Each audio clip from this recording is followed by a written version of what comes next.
episode of Earth Talks with the Observer Research Foundation. Every week, we try to cover issues that are green. We're profiling citizens, politicians, policymakers who are making a difference to the environment. And this week, we're in conversation with an ordinary citizen who's taken on many an extraordinary battle.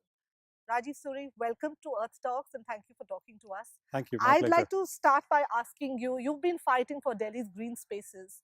Tell us what motivated you to do this. Well, it's over a period of time living in Delhi, one been seeing the egregious depredations to the environment and the degraded urban life that we are now encountering, various stages, and it's just going downhill and downhill. We eventually end up sitting over a cup of coffee and lamenting the loss of all our green spaces and urban governance, etc. So it was time that some of us decided to do something, sit down and act on it. And so that's how it sort of triggered off my action, at least.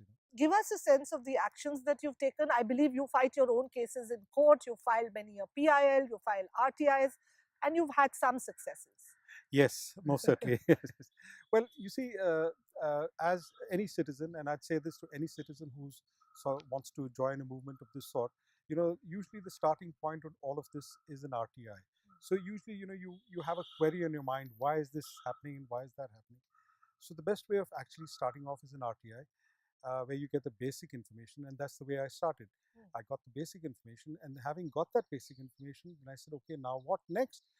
How do I tackle this? And so the next step was actually to take it to the courts. And I'm not a qualified lawyer or no background in law, etc. So I said, how do I get about doing this? So I just one fine day walked into the National Green Tribunal and walked up to the registrar there and said, look, I want to file a case. So he says, who are you? What's your background, etc.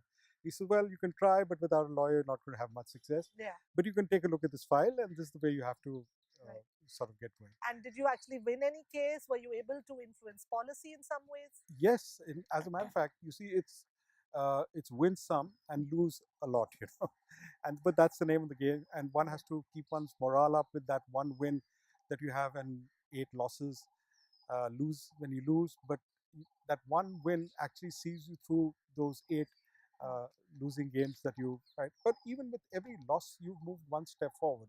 You've alerted the public authorities that that the next time they're not going to try to do that, and you've raised the level of vigilance amongst the general people around you, who also become aware of what's right and wrong. Yeah. And so that has a salutary effect on the entire movement. Yeah. If I can just ask you, I read about this, that there was a case in South Delhi, where in your colony where you stay, where there was a parking lot which was to come up on a park, which would have meant the loss of a green space, an old monument, which was from the 14th century. Right. How did you stop that?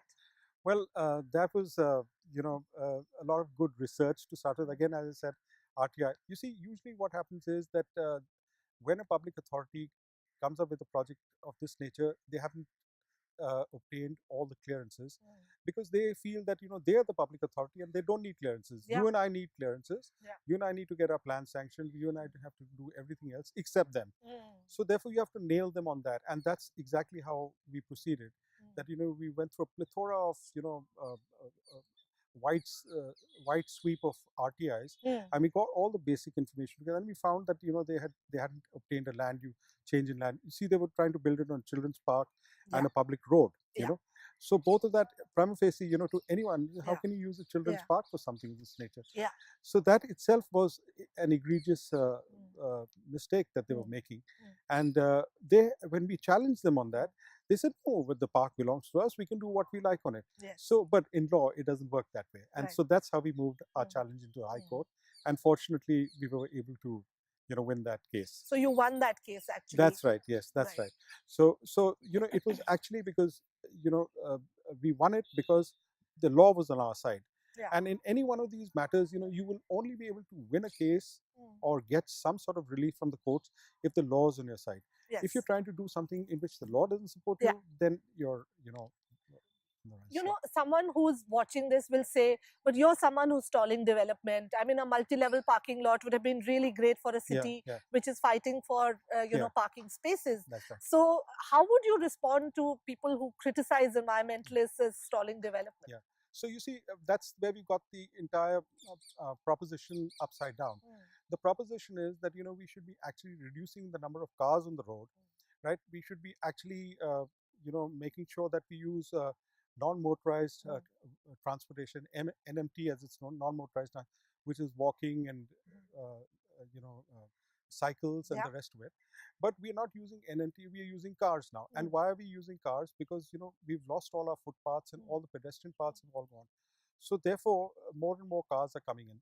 Then there's also a scrapping policy that's come up that cars over a period over 10 years and 15 years have to be scrapped. Yes. And there's something like 40 lakh cars in Delhi which need to be scrapped. And there's a policy there, but the government has not been able to implement that policy because they claim their own statement is that we don't have space to put those to set up these plants to scrap it. So it's a completely inverse proportion that, you know, we're planning to make multi-level parkings when there are so many cars that are obsolete and should be off the roads and so on and so forth. And also all the multi-level parkings that have come up in Delhi are an abject failure. None of them, you can go to any one of these various parking lots all over, you'll find them completely unoccupied, you know. Recently, just today, I was at Noida, and there they have come up with a parking, 3,000 car parking in Sector 18, and there are just 3 cars parked there. You see, so that's a waste of public funds and a waste of space as well. Okay, so I would like to ask you now, for someone again who's watching this, who wants to get involved, who wants to be a citizen, who you know, fights for the environment, what would your advice to them be? I'm sure you have your days where you feel disappointed. There may have been times when your family's been threatened. Do you ever feel like, I can't fight this battle? Well, you do have your moments when you feel low and the rest of it, but the next morning you wake up again. It's like, you know, one good day, one bad day, one good day, one bad day, and the small wins in the day sort of gives you the courage to carry on the next day and the next day, and then again you're low, and then your family steps in and says, come on, you know, put on your boots and get out, get going at it.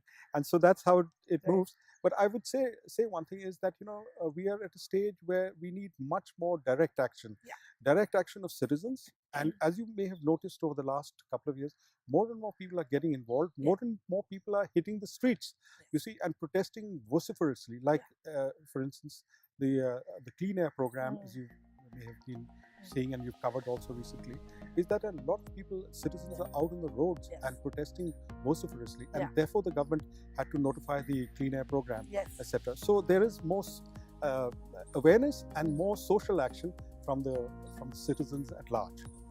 More social action from citizens involved. That's the message from Rajeev Suri. This is a man who's taken on many powerful people. He's fighting them in court. Thank you.